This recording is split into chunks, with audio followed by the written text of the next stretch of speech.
कर्ज का बोझ। उन दिनों तेनालीराम की आर्थिक स्थिति ठीक नहीं चल रही थी। विवश होकर उसे महाराज कृष्णदेव राय से कर्ज लेना पड़ा। कर्ज लेते समय उसने महाराज को वचन दिया कि वह शीघ्र कर्ज चुका देगा।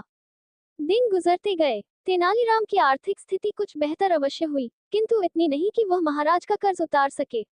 वह कर्ज को लेकर परेशान रहने लगा। उस परेशानी के दो हल थे।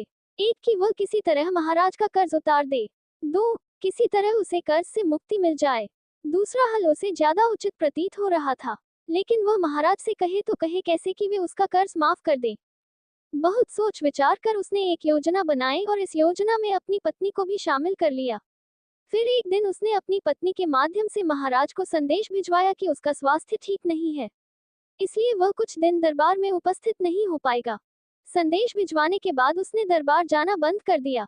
कई दिन बीत गए। तेनालीराम के दरबार न आने पर महाराज को चिंता हुई कि कहीं उसका स्वास्थ्य अधिक खराब तो नहीं हो गया, और उन्होंने तेनालीराम के स्वास्थ्य की जानकारी लेने उसके घर जाने का निर्णय लिया। एक शाम महाराज तेनालीराम के घर पहुंच गए।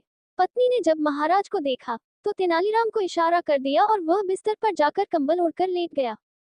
महाराज तेनालीराम के पास गए और उसका हाल चाल पूछने लगे।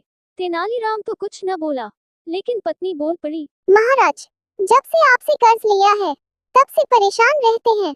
आपका कर्ज चुकाना तो चाहते हैं, लेकिन चुका नहीं पा रहे हैं। कर्ज के बोझ की चिंता इन्हें अंदर ही अंदर खाए जा रही है। इस कारण ये बीमार पड़ गए हैं। अरे, इतनी सी बात की इतनी चिंता करने की क्या आवश्यकता थी तेनालीराम?